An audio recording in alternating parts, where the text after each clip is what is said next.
एक research group एक documentary बनाने का प्लान करता है।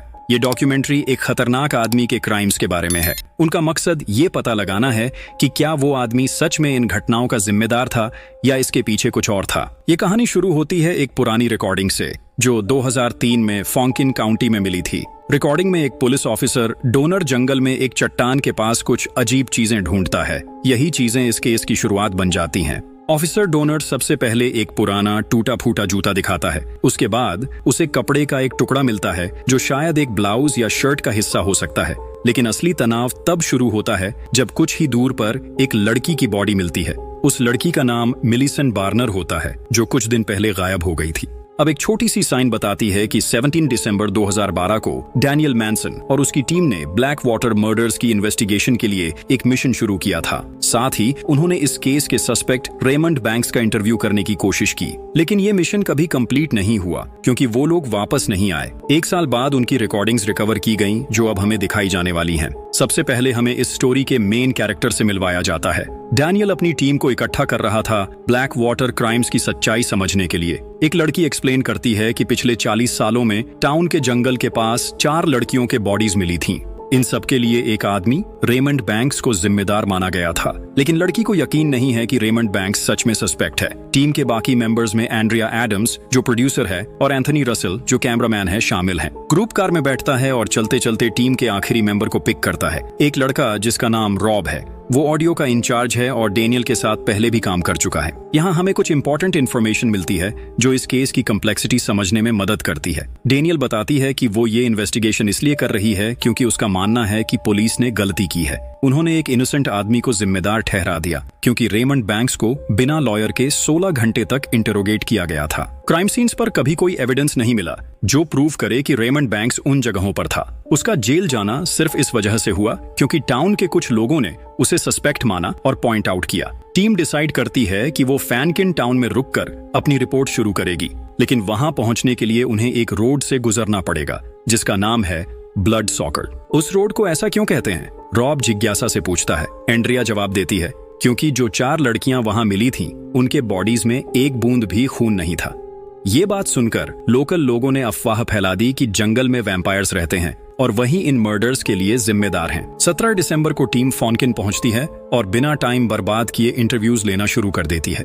जो भी लोग उनके रास्ते में आते हैं उनसे सवाल किए जाते हैं। इन सब लोगों में सबसे ज्यादा इंपॉर्टेंट इन्फॉर्मेशन एक ग्रुप ऑफ हंटर्स और एक रैंडम आदमी से मिलती है। दोनों का कहना है कि जंगल में एक अजीब सा क्रीचर है जो दूर से तो इंसान लगता है, लेकिन अगर आप उसे सामने से देखो तो समझ आता है कि वो मॉन्स्टर जैसा लगता है। डैनियल को ये सब बेफालतू सुपरनैचुरल क्रीचर्स की स्टोरीज सुनने में कोई इंटरेस्ट नहीं था। वो उस टाउन में सच्चाई ढूंढने आई थी और वही उसका मकसद था। इसी वजह से डैनियल एक इंटरव्यू शुरू करती है डिटेक्टिव जॉन मिलर के साथ, जो उन 4 लड़कियों में से 2 के केसेस का इन्वेस्टिगेशन कर रहा था। डिटेक्टिव बताता है कि जो बात बॉडीज के पूरी तरह खून से खाली होने की कही जा रही है वो बिल्कुल सच है। क्राइम सीन पर कोई वेपन, बाल या फाइबर भी नहीं मिला जो प्रूव कर सके कि वहां उन बॉडीज के साथ कोई था। उन बॉडीज पर वही निशान मिले जो मिलिसेंट वार्नर के बॉडी पर भी थे। साथ ही एक अजीब बाइट मार्क भी था। पहले तो उन्होंने सोचा कि वो निशान किसी भेड़िए या फॉक्स का होगा, लेकिन वो बाइट कुछ अलग ही लग रहे थे। हकीकत ये है कि इतनी सारी इंटरव्यूज करने के बाद भी ग्रुप किसी पक्के कंक्लूजन पर नहीं पहुंच पाया। इंटरव्यू खत्म होने के बाद वो अपनी छोटी सी रेंटेड हाउस की तरफ जाने लगे जहां उन्हें रात गुजारनी थी, लेकिन रास्ते में अचानक कुछ उनकी कार के सामने आ गया। वो एकदम ब्रेक लगाकर उस चीज को अवॉइड करते हैं, लेकिन इस सडन ब्रेकिंग की वजह से उनकी गाड़ी का टायर फट गया। सब लोग कार से बाहर उतरते हैं ताकि एंथनी टायर चेंज कर सके। एंथनी, जो एक कैमरामैन होने के साथ एक मैकेनिक का काम भी समझता था, काफी कॉन्फिडेंटली काम शुरू करता है। लेकिन तभी एक अजीब सी आवाज जो किसी जानवर के दहाड़ जैसी लगती थी, पास वाले जंगल से सुनाई देती है। सब लोग एक दूसरे को शॉक में देखते हैं, समझने की कोशिश करते हुए कि ये आवाज कहां से आ रही है। इसी बीच एक कार वहां रुकती है और उसमें से 2 अजीब और शेडी लोग उतरते हैं। वो ग्रुप को घूर कर देखते हैं और फिर अपनी गाड़ी फुल स्पीड में लेकर वहां से चले जाते हैं। शुक्र है एंथनी जल्दी से टायर चेंज कर लेता है और ग्रुप बिना किसी और प्रॉब्लम के अपना सफर कंटिन्यू करता है। वो उस छोटे से घर में पहुंचते हैं जो एक लोकल बूढ़ी औरत ने उन्हें रेंट पर दिया था। उस बूढ़ी औरत का चेहरा हमेशा खट्टा लगता था, जैसे वो किसी बात से नाराज हो। सारे अपने रूम में आराम से बैठ जाते हैं। एक गर्म शावर के बाद सब रिलैक्स्ड फील करते हैं और रैंडम टॉपिक्स पर बातें करने लगते हैं। इसी बीच रॉब एक अजीब बात रिवील करता है। डैनियल अभी भी वर्जिन है क्योंकि उसकी फैमिली एक धर्म को फॉलो करती है जिसमें परहेज एक बहुत बड़ी चीज है। बातचीत खत्म करके सब सो जाते हैं ताकि अगले दिन अपना काम फुल एनर्जी के साथ शुरू कर सकें। उन्होंने ये एक्सपेक्ट नहीं किया था कि सुबह होने से पहले एक अजीब और रहस्यमयी औरत उनकी विंडो के बाहर दिखाई देगी। वो चुपचाप उन्हें घूर रही थी। जैसे ही उन्होंने लड़कियों को वार्न करने के लिए मुड़कर देखा, वो औरत एकदम हवा में गायब हो गई। इस मोमेंट को उन्होंने एक स्ट्रेंज एनकाउंटर माना और उसके बारे में ज्यादा बात नहीं की। जैसे ही ग्रुप सुबह उठा, सबने अपनी प्रिपरेशंस शुरू कर दी नई इन्वेस्टिगेशन के लिए। इस पार्ट में हमें कुछ उन लोगों के इंटरव्यूज दिखाए जाते हैं जो ब्लैक वाटर की विक्टिम्स को जानते थे। जैसा एक्सपेक्टेड था, वो अभी भी उन लड़कियों के साथ हुई दर्दनाक घटनाओं पर यकीन नहीं कर पा रहे थे। उनके लिए बस एक ही तसल्ली थी कि रेमोंड बैंक्स को अरेस्ट कर लिया गया था और वो सजा के करीब था। इसका मतलब था कि अब वो किसी और को नुकसान नहीं पहुंचा सकता। कुछ घंटों के बाद डैनियल को रेमंड बैंक्स के साथ एक इंटरव्यू करने का परमिशन मिलता है। ये पल केस के सबसे रिवीलिंग पार्ट्स में से एक बन जाता है। रेमंड काफी अधूरी और समझने में मुश्किल बातें करता है, लेकिन उनके बीच एक हैरान कर देने वाली बात बताता है। वो कहता है कि जिस दिन आखिरी लड़की का बॉडी मिला था, उस दिन टाउन के कई लोग उसके छोटे से जंगल के घर में घुस आए। उन्होंने उसे जबरदस्ती वहां से बाहर निकाला और बिना किसी प्रूफ के उस पर इल्जाम लगा दिया। रेमंड फिर क्लेम करता है कि उसे पता है कि असली गुनहगार कौन है। उसे स्टेट कस्टडी ले जाने से पहले वो एक पेपर पर वही सिंबल ड्रॉ करता है जो सभी विक्टिम्स के बॉडीज पर मिले थे। जैसे ही ऑफिसर उसे ले जाता है, वो चिल्लाते हुए कहता है, सच जानना है तो जाओ और देखो, जाओ और देखो। 19 दिसंबर को ग्रुप सुबह जल्दी उठता है और अपनी चीजें चेक करने के बाद अगले 3 दिनों का प्लान डिस्कस करता है। प्लान ये था कि वो ब्लैक वाटर के जंगल में चलकर उन जगहों तक पहुंचेंगे जहां 4 लड़कियों की बॉडीज मिली थीं। अगर मौका मिला तो रेमंड बैंक्स की कैबिन तक भी पहुंचने की कोशिश करेंगे। जितना करीब तक कार जा सकती थी, ग्रुप वहां तक गाड़ी ले जाता है। उसके बाद उन्होंने चलना शुरू किया, लेकिन सिर्फ कुछ ही किलोमीटर्स चले थे कि चीजें अजीब लगने लगती हैं। सबसे पहले वही सिंबल जो विक्टिम्स के बॉडीज पर मिला था, एक पेड़ पर पेंट किया हुआ दिखाई देता है। फिर सिर्फ कुछ ही दूर रेमंड बैंक्स की कैबिन भी सामने दिखने लगती है। डेयरिंग या समझदार, जैसे आप समझना चाहें, एंथनी डिसाइड करता है कि वो कैबिन के पास चुपके से जाकर देखे कि अंदर क्या है। कैबिन के अंदर उसे रैंडम कुछ सामान मिलते हैं और एक न्यूज़पेपर जो मिलीसेंट वॉर्नर के मर्डर का जिक्र करता है।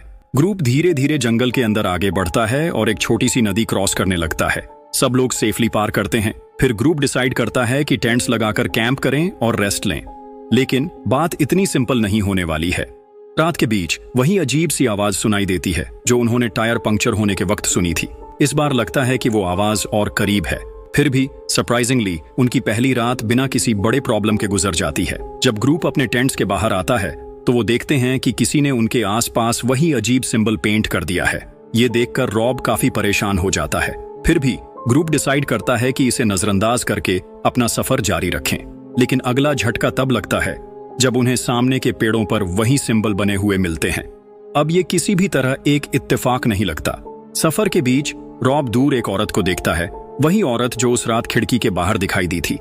लेकिन इस बार उसने ग्रुप की तरफ देखा तक नहीं। ग्रुप डिसाइड करता है कि इस बार भी उन सिंबल्स को इग्नोर करके आगे बढ़ेंगे। लेकिन अब ग्रुप के बीच का मूड गर्म होने लगा था। इतनी सारी अजीब चीजें समझ में नहीं आ रही थीं और ऊपर से ऐसा लग रहा था कि वो जंगल में खो गए हैं। ऐसे ही दिन ढलता है और रात आती है। सारे अपने टेंट्स तैयार करते हैं और सोने की कोशिश करते हैं, लेकिन फिर वही अजीब दहाड़ उन्हें एक बार फिर जगा देती है। ये लोग पिछले 4 दिनों से 6 घंटे तक चैन की नींद नहीं सोए हैं। जब वो देखने बाहर निकलते हैं कि आवाज किस चीज की है, तो उन्हें एक अजीब सी फिगर दिखाई देती है। वो फिगर धीरे धीरे चल रही थी और शुक्र है उनकी तरफ आने की कोशिश नहीं कर रही थी। ग्रुप का एक और दिन बिना किसी बड़ी प्रॉब्लम के गुजर जाता है। टाइम वेस्ट न करते हुए वो अपना सफर दोबारा शुरू कर देते हैं। किसी ने एक्सपेक्ट नहीं किया था कि एक छोटी सी डिस्ट्रैक्शन के बीच रॉब अचानक से गायब हो जाएगा। उसकी जगह सिर्फ जमीन पर कुछ खून के निशान मिलते हैं। दोस्तों को समझ नहीं आता कि क्या करें। सबसे समझदार बात होती कि वो वापस टाउन जाकर मदद मांगे, लेकिन वो इतने दूर आ चुके थे कि वापस जाना मुश्किल लग रहा था। इसलिए वो डिसाइड करते हैं कि आगे बढ़ते हैं और देखते हैं कि शायद रॉब का पता चल जाए।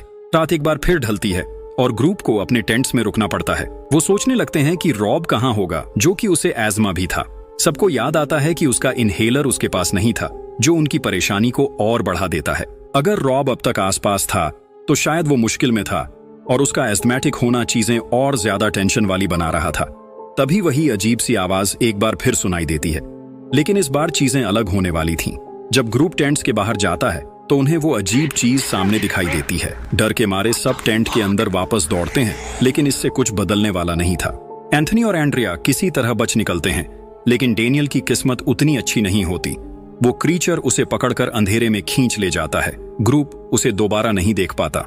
एंड्रिया और एंथनी दोनों जंगल में सुबह तक आगे बढ़ते हैं, लेकिन बिना किसी वार्निंग के डेनियल वापस दिखाई देती है, बिना कपड़ों के, और उसके गले पर एक बाइट का निशान होता है। उन्हें समझने का समय मिले उससे पहले ग्रुप जंगल के बीच चलना कंटिन्यू करता है। तभी वो वैम्पायर अचानक पीछे से आ जाता है और एंथनी को पकड़कर काटना शुरू कर देता है।